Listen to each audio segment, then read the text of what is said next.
What were you like as a child? Shy.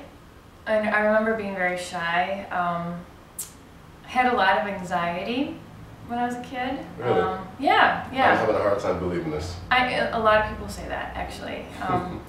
I think I self-regulated quite a bit, with the things that I connected to nature pretty easily, and that's how I regulated myself. I had a lot of really good people around me too. Like my grandparents took care of me. They taught me like how to cook, how to be creative. So I kind of liked being home a lot. I remember that. Really? This is as a kid? Yeah. So what was the sources behind the shyness and the anxiety? I think I felt really sensitive, as a kid. I was actually thinking about that just recently, how I'm still really sensitive to sound and smells and people's energies, and I think I had that when I was really young too, which I had no skills or tools to deal with that back then, so I think that's probably why, yeah. Now was it just, and you, and how many brothers or sisters or siblings you have? I have 3 sisters and 1 brother, so there's 5 of us. And where do you fall? I'm the second oldest. Okay. Yeah. So I am like dying to understand like the family dynamics growing up and stuff. Were you guys pretty traditional? Were you guys? Very. Yeah? Yeah. Very traditional Christian family. Okay. Yep. How was that like growing up? It was safe. It felt safe for me, actually.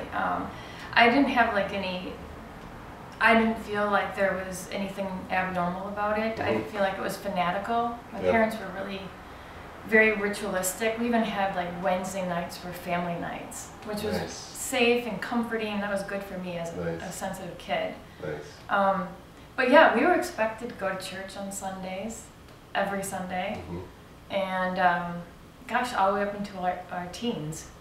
Sunday, church, family day, So I had a lot of really good music around me because of that, because of being in a religious family. A lot of gospel and gospel. Come from a family of singers. So really, yeah. You? In the shower and in the car, and I think I'm pretty damn good. But I can carry a tune, I think. Yeah. But yeah, so I went the other route. Sports. Sports? Yeah. When did you get into sports? I did softball. I probably in grade school started playing softball, and at 9 years old I started the martial arts, which changed my life forever. Now what drew you to martial arts? My dad made all of his daughters take at least 3 months of self-defense. Really? Yeah. What was this? I mean, besides this seems to be the obvious, but I mean, ward off boys or something, but what was his thinking behind that, or what was the reason? I think he wanted to feel like his daughters could take care of themselves. I even have a memory of him trying to teach me how to change the oil on the car. He was always about, he had us we wanted to be self-sufficient, I think. So all of us did take self-defense or martial arts or karate. Back in those days, you didn't have a lot of options. And then I stuck with it for 32 years. Wow. What's interesting is you said, anxiety and shy.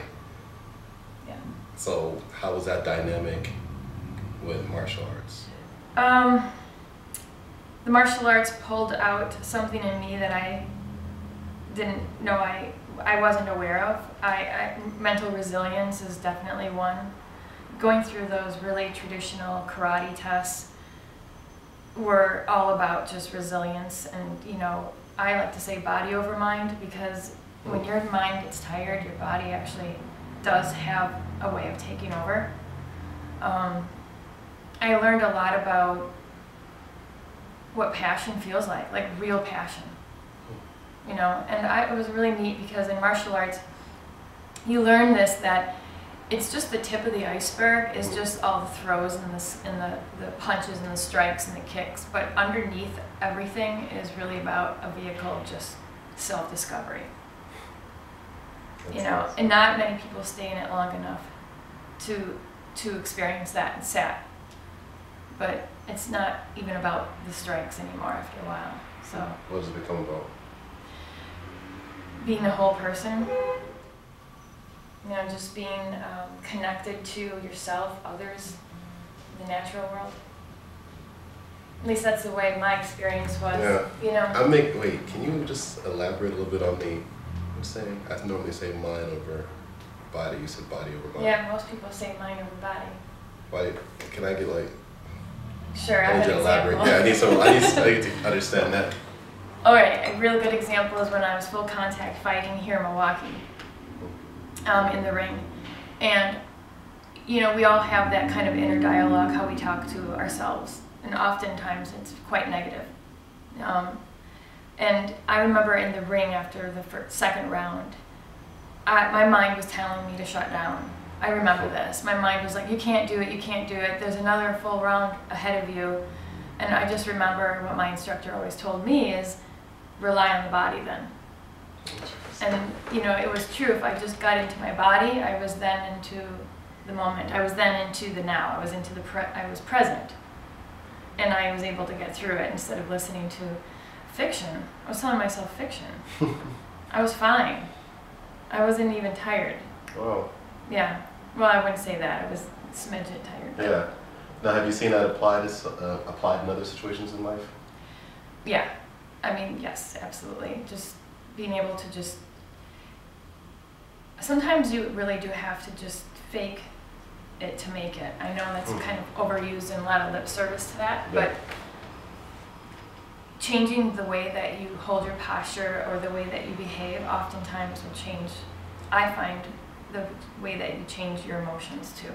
You can work reverse. You don't have to always work with thoughts and then behaviors. You can work reverse. Martial arts has taught me quite a bit that, because there's so many times where you're in this little microcosmic lab called the dojo, 2 hours a week, 3 hours a week, and you go off into real life. And I don't think you're a martial artist unless you actually let it spill over to your real life. Really? Otherwise, you're just practicing martial arts. You know, it's different. When did that That's how happen I for you? teach. Because you, 32 years now, and you said that people sometimes, they don't stand it long enough to get there. They don't. I really hope that I teach in a way that can help them stay in it and just really start to come home to themselves. You know, I think I got in that zone when I was probably, I want to say like in my late 20s, where I started to really love the path. And I had a lot of ego. I mean, I was really, like when I got my black belt, I'm sure people knew.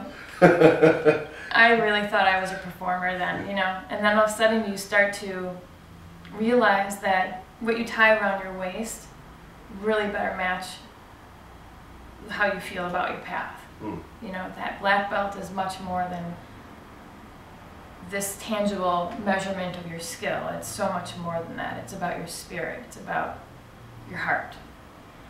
So I would say it took me, gosh, probably like 15 years to figure that out. Really? Yeah. I'm still figuring it out. You know? Oh, and tell everyone the type of martial arts you do. I started out in karate, then Korean Taekwondo,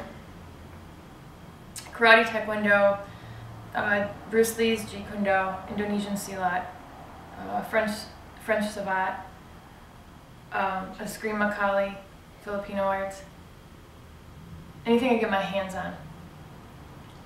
Because it's a cultural education too, to me. Nice. So it's neat because when I go to Silat, I think about the culture, the Indonesian culture. Yeah. They're smaller people, the terrain is a little bit more rough, so their stances are a little bit lower. Like it's all intriguing. Oh, that is intriguing. It is. That the environment Yes. influences the martial arts. Is this how do you, as a teacher, like what style do you teach as a teacher? All of it, pretty much. Oh, yeah? Yeah. It's kind of whatever I feel like teaching. And they know it too. My students know. They don't know what to expect. I call it Wind Horse Warrior Martial Arts. Nice.